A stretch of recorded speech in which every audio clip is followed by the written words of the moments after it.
नमस्कार, हिमाचल अभी.com से मैं दिव्या। पेश है अब तक के मुख्य समाचार।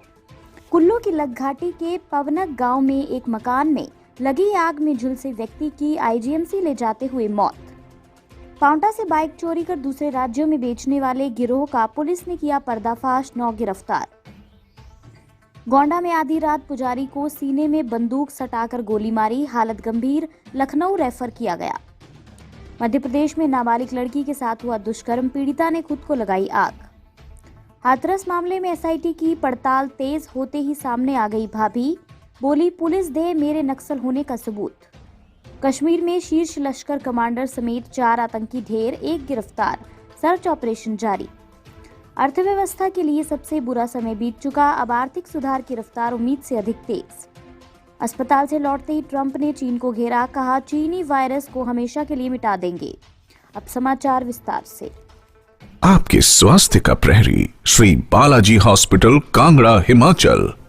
कुल्लू जिला की लग घाटी के पवनक गांव में लकड़ी के मकान में लगी आग में झुलसे गुरदयाल को गंभीर हालत में आईजीएमसी शिमला रेफर किया था, जिसके बाद आईजीएमसी ले जाते समय उसने रास्ते में सुंदरनगर के हराबाग के पास दम तोड़ दिया। इसके बाद मृतक के शव को क्षेत्रीय अस्पताल कुल्लू लाया गया, जहां पर उसके शव का पोस्टमार्टम करवाकर परिजनों को सौंप दिया गया। एसडीएम कुल्लू डॉक्टर अमित गुलेरिया ने बताया कि आगजनी की घटना में गुरदयाल झुलसकर गंभीर रूप से घायल हो गया था, जिसके बाद उसे क्षेत्रीय अस्पताल कुल्लू में इलाज के लिए पहुंचाया, जहां से उसे आईजीएमसी शिमला रेफर किया गया था, लेकिन उसने रास्ते में दम तोड़ दिया। जिला सिरमौर में पांवटा पुलिस ने अंतर्राज्यीय बाइक चोर गिरोह का पर्दाफाश करते हुए बड़ी सफलता हासिल की है। पुलिस ने 3 पड़ोसी राज्यों से 3 आरोपी व पांवटा के देवीनगर से 6 आरोपी गिरफ्तार किए। ये सभी आरोपी एक गिरोह के रूप में काम करते थे। ये पांवटा से बाइक चोरी कर अन्य राज्यों में बेचते थे। इसमें पांवटा साहिब के स्थानीय 6 आरोपी बाइक को चोरी करते थे व बाहरी राज्यों के 3 शातिर उन्हें ठिकाने लगाते थे। पुलिस पूछताछ में ये भी सामने आया कि ये लोग बाइक को चोरी करने के बाद इसके अलग अलग पार्ट्स करके बेचते थे, ताकि इधर उधर ले जाने में सुविधा रहे। पुलिस पूछताछ के बाद आरोपियों ने ये सब कबूल किया है, जिसकी निशानदेही पर 7 बाइक व अन्य बाइक पार्ट्स बरामद हुए हैं। उत्तर प्रदेश के गोंडा जिला के इटिया थोक थाना क्षेत्र में शनिवार रात मंदिर के एक पुजारी के सीने में बंदूक सटाकर गोली मार दी गई। बुरी तरह घायल हुए पुजारी की हालत गंभीर है। उन्हें जिला अस्पताल में भर्ती करवाया गया है, जहां उनकी हालत गंभीर देखते हुए उन्हें लखनऊ रेफर कर दिया गया। बताया जा रहा है कि वारदात को जमीन के विवाद में अंजाम दिया गया। मामले में 4 लोगों के खिलाफ नामजद तहरीर दी गई है। पुलिस हमलावरों की तलाश में जुटी है। दरअसल इलाके के तिर्रे मनोरमा मंदिर की 100 बीघा जमीन पर दबंगों की नजर है, जिसे लेकर लंबे समय से विवाद चल रहा था। मंदिर में महंत सीताराम दास व छोटे बाबा उर्फ सम्राट दास पूजा पाठ करते हैं। शनिवार रात दबंगों ने छोटे बाबा के सीने में बंदूक सटाकर गोली मार दी। वारदात से हड़कंप मच गया। मामले की जानकारी पर पुलिस अधीक्षक शैलेंद्र पांडे ने रात 3 बजे ही घटनास्थल का दौरा किया और पुलिस फोर्स तैनात कर दी। मध्य प्रदेश के रीवा में एक नाबालिग लड़की के साथ एक किशोर ने दुष्कर्म किया। इससे आहत किशोरी ने अपने ऊपर मिट्टी का तेल डालकर आग लगा ली। पीड़िता को गंभीर हालत में अस्पताल में भर्ती कराया गया है, जहां उसकी स्थिति नाजुक बनी हुई है। पुलिस ने आरोपी किशोर को पकड़ लिया है।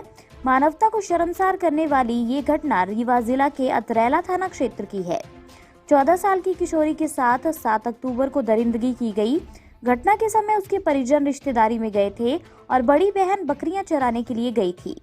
शाम लगभग 4 बजे गांव का ही एक 15 वर्षीय नाबालिग उसके घर में घुस आया और पीड़िता को अकेला पाकर उसके साथ हैवानियत की। अन्य समाचार ब्रेक के बाद। Shri Balaji multi speciality hospital, Kangra, जहां आपको एक ही छत के नीचे मिले बेहतरीन चिकित्सा सुविधाएं, cardiology, laparoscopic, general surgery, neuro surgery, orthopaedics, paediatric, radio diagnosis, urology, gastroenterology, ophthalmology, pathology, medicine, anaesthesia और डेंटल जैसी अत्याधुनिक और बेहतरीन चिकित्सा सुविधाएं, 24 घंटे इमरजेंसी सुविधा, 9 बेड के साथ critical care unit, cardiac monitor और डिफिब्रिलेटर्स, सेंट्रल ऑक्सीजन लाइन और वेंटिलेटर सुविधा। हिमाचल प्रदेश के सबसे बड़े निजी स्वास्थ्य सेवा प्रदाताओं में से एक Shri Balaji multi speciality hospital, Kangra. राष्ट्रीय स्वास्थ्य बीमा योजना के साथ सूचीबद्ध Shri Balaji multi speciality hospital Kangra. BPL परिवारों के लिए अस्पताल में कैशलेस भर्ती होने के साथ ही ईसीएच की भी सुविधा। हमारा पता Shri Balaji multi speciality hospital, Balaji Vihar, Ujjain, Kangra.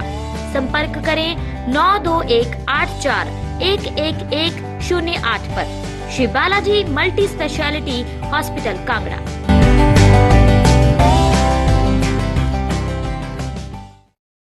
Hathras को बेहद चर्चा में लाने वाले बूलगढ़ी गांव के कांड में काफी उतार चढ़ाव के दौर के बीच में मृत दलित युवती की कथित भाभी की चर्चा काफी तेज हो गई है। इसी बीच नक्सली होने का आरोप लगने पर प्रोफेसर डॉक्टर राजकुमारी बंसल ने मीडिया के सामने एक बयान जारी किया है। कथित दुष्कर्म के बाद दलित युवती की मौत के मामले की जांच कर रही एसआईटी की जांच में सामने आया है कि हाथरस के 16 सितंबर से लेकर 22 सितंबर तक पीड़िता के घर में रहकर भाभी ने बड़ी साजिश रची। माना जा रहा है कि भाभी के नक्सली कनेक्शन है, इसी ने इस कड़ी में बड़ी साजिश रची थी। एसआईटी की टीम मध्य प्रदेश के जबलपुर की रहने वाली महिला की तलाश में जुटी है। इसी बीच नक्सली होने का आरोप लगने पर डॉक्टर राजकुमारी बंसल ने एसआईटी की जांच पर सवाल खड़ा करते हुए कहा कि किसी को भी लेकर बोलना और आरोप लगाना बहुत आसान होता है। एसआईटी की जांच पर महिला ने कहा कि इसका पहले सबूत पेश करें। दक्षिण कश्मीर में सुरक्षा बलों ने बड़ी सफलता हासिल करते हुए 2 अलग अलग मुठभेड़ों में 4 आतंकियों को मार गिराया।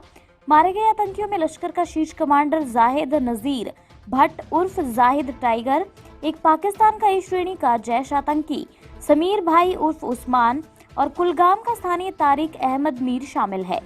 पुलवामा में एक डोडा के रहने वाले आतंकी को मौके से गिरफ्तार किया गया है, जबकि मारा गया दूसरा आतंकी पाकिस्तानी बताया जा रहा है। कुलगाम में मारे गए समीर और तारिक पुलिस अफसर की हत्या और सरपंच पर हमले में शामिल थे। मुठभेड़ स्थल से एक अमेरिकन M4 राइफल और एक पिस्तौल बरामद की गई है। भारतीय अर्थव्यवस्था के लिए सबसे बुरा समय अब बीत चुका है और अब आर्थिक सुधार की रफ्तार उम्मीद से अधिक तेज है। HDFC लिमिटेड के CEO के मिस्त्री ने ये बात कही। मिस्त्री ने कहा कि दिसंबर तिमाही में ग्रोथ 1 साल पहले की समान अवधि की तुलना में बेहतर रहने की उम्मीद है। उन्होंने कहा कि इस तरह भारतीय अर्थव्यवस्था ने अपना लचीलापन साबित किया है। मिस्त्री अखिल भारतीय प्रबंधन संघ द्वारा आयोजित एक ऑनलाइन कार्यक्रम में बोल रहे थे। मिस्त्री ने कार्यक्रम में दिए अपने संबोधन में कहा कि अनुकूल ब्याज दरों का दौर आगे भी जारी रहेगा और आर्थिक गतिविधियों की तेज रफ्तार पकड़ने और मुद्रास्फीति का दबाव बढ़ने के बाद ही ब्याज दरें बढ़ेंगी। हालांकि ब्याज दरें अपने निचले स्तर पर आ चुकी हैं। अमेरिका के राष्ट्रपति डोनाल्ड ट्रंप ने कोरोना इलाज के बाद अस्पताल से लौटते ही चीन पर हमला बोला है। ट्रंप ने व्हाइट हाउस से लोगों को संबोधित करते हुए कहा कि अमेरिकी वैज्ञानिकों और दवाइयों की ताकत से हम लोग चीन के वायरस को हमेशा के लिए मिटा देंगे। ट्रंप कोरोना वायरस से संक्रमित होने के बाद 3 दिनों तक अस्पताल में भर्ती रहे। अस्पताल से लौटने के बाद राष्ट्रपति ट्रंप पहली बार जनता के सामने आए। इस दौरान व्हाइट हाउस की बालकनी से सैकड़ों की संख्या में आए मेहमानों से ट्रंप ने कहा, मैं आप सभी की दुआओं के लिए शुक्रिया अदा करना चाहता हूं। इस कार्यक्रम का आयोजन इसलिए किया गया था ताकि लोगों को ये लगे कि राष्ट्रपति ट्रंप कोविड-19 से पूरी तरह ठीक हो चुके हैं। इसी के साथ ये बुलेटिन यहीं समाप्त होता है। अगला रेडियो बुलेटिन सुनिए शाम 7:30 बजे। तब तक के लिए नमस्कार। आपके स्वास्थ्य का प्रहरी श्री बालाजी हॉस्पिटल, कांगड़ा, हिमाचल।